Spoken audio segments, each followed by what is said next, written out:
Quelle est la différence entre une découverte et une innovation? Une découverte consiste à rendre visible quelque chose qu'on ne voyait pas avant. Cette chose peut être abstraite ou concrète, un concept ou un objet.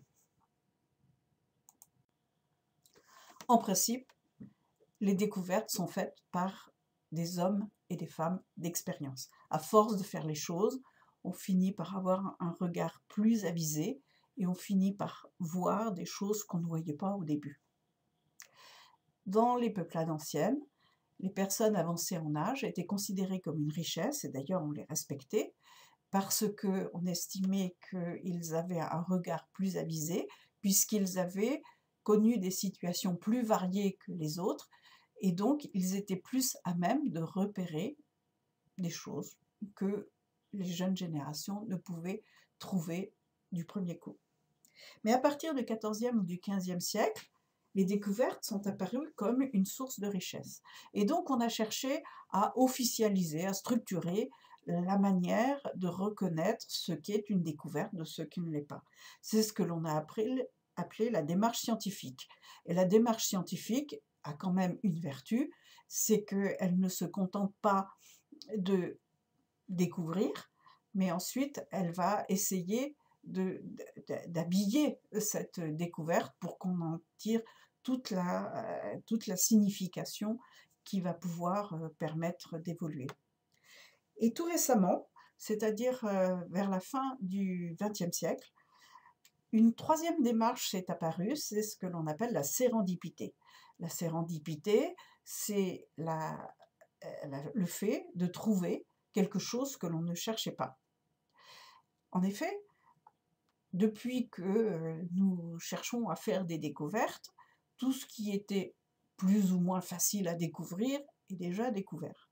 Et donc maintenant, il faut aller beaucoup plus loin dans les démarches. Et on s'est aperçu qu'en faisant collaborer des gens qui ont des regards différents et des cursus différents et des modes de pensée différents, peuvent se mettre à travers leurs échanges, à découvrir des concepts ou des objets que l'on ne voyait pas. Le mécanisme de sérendipité est en train de restructurer notre façon d'organiser le tissu entrepreneurial. Au milieu des années 90, Procter & Gamble a décidé de fermer une bonne partie de ses laboratoires de recherche. Les grandes entreprises, jusqu'à maintenant, avaient des laboratoires de recherche qui leur permettaient de perfectionner leur offre, leur savoir-faire. Eh bien, Procter & Gamble a remplacé ces laboratoires par une fonction qui s'appelle le management de l'innovation et qui consiste à scouter à travers le monde les startups qui ont quelque chose d'un peu improbable à proposer. Alors, soit elles achètent les brevets de cette start-up, soit plus souvent, elles achètent la start-up elle-même. C'est comme ça que se construisent les GAFA. Les GAFA ont un mode de croissance que l'on appelle chéquier, et autrefois on appelait ça de la croissance externe. L'innovation consiste à faire quelque chose que l'on ne faisait pas avant.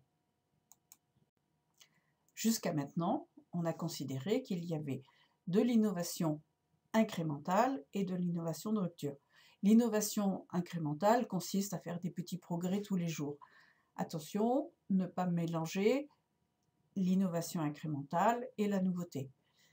Dans la nouveauté, on change un packaging, on change une nuance de couleur, etc.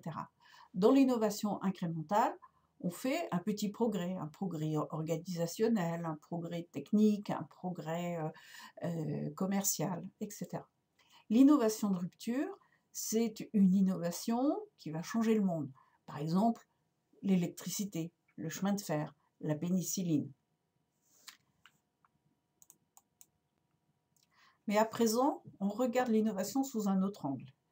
Il y a l'innovation ordinaire, qui est en fait la continuité de ce qu'on a appelé jusqu'à maintenant l'innovation incrémentale, c'est-à-dire qu'on part de l'idée que l'innovation est en fait un phénomène tourbillonnant, et à partir de ce tourbillon, un certain nombre d'innovations s'avèrent plus prometteuses que d'autres et c'est elles que l'on va prolonger et d'autres sont abandonnées.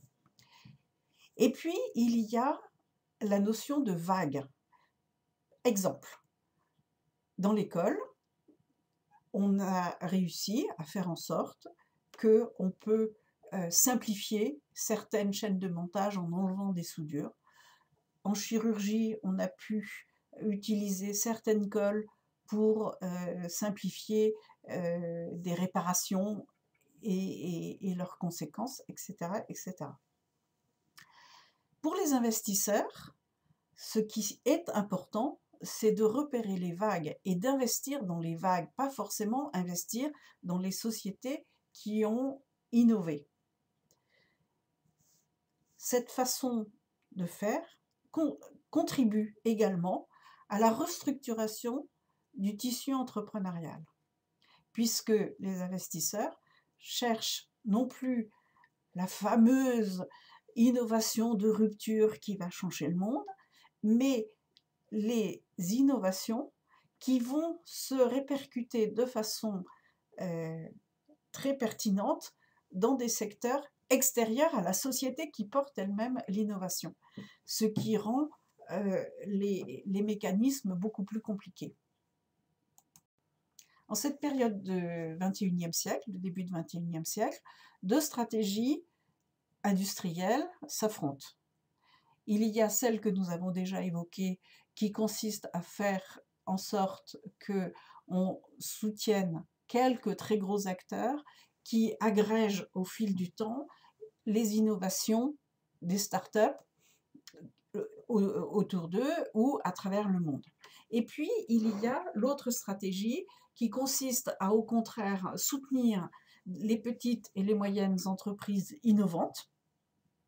Si l'une d'entre elles se révèle au fil du temps plus aussi innovante, plus aussi réactive, le tissu de start-up propose rapidement le remplacement par d'autres entreprises qui sont plus actualisées dans l'état de l'art, dans les contraintes. Cette façon de faire présente un intérêt qui est l'intérêt typique des réseaux, c'est que pour attaquer, il faut attaquer en plusieurs points.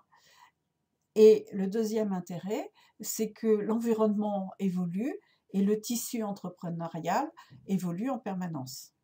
Nous saurons d'ici 30 ans ou 60 ans quelle est la bonne stratégie. L'Europe et vraisemblablement la plupart des continents vont plutôt adopter la seconde formule. Pour aller plus loin, on peut regarder comment fonctionnent les innovations dans la nature. Chaque organe est confronté en permanence à des changements, comme l'homme.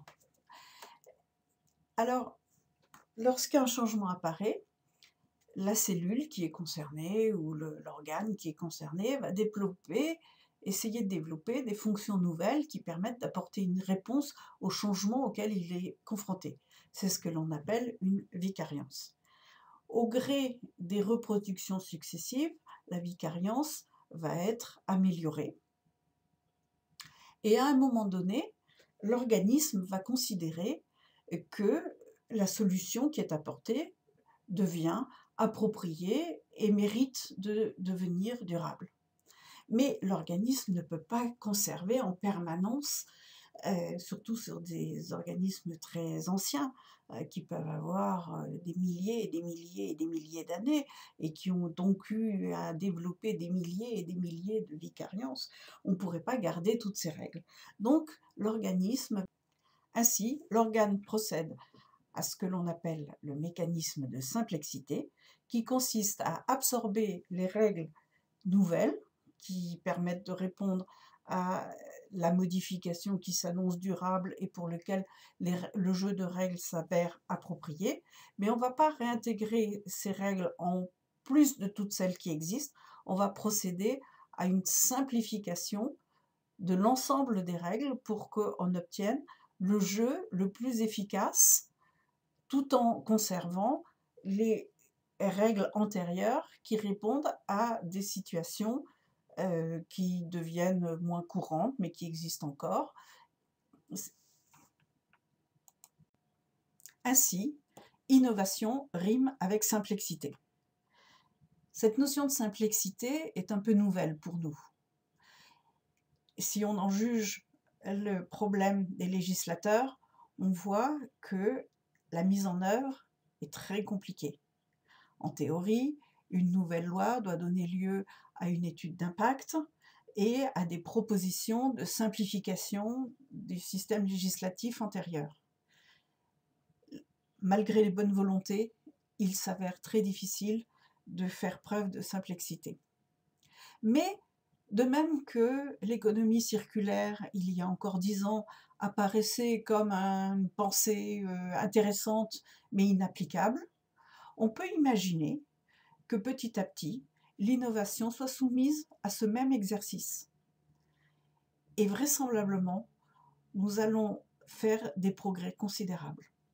Et nous ferons des progrès d'autant plus considérables que nous aurons opté pour le schéma de recomposition du tissu entrepreneurial, non plus à travers des géants comme au XXe siècle ou au XIXe siècle, mais à travers un tissu entrepreneurial réactif.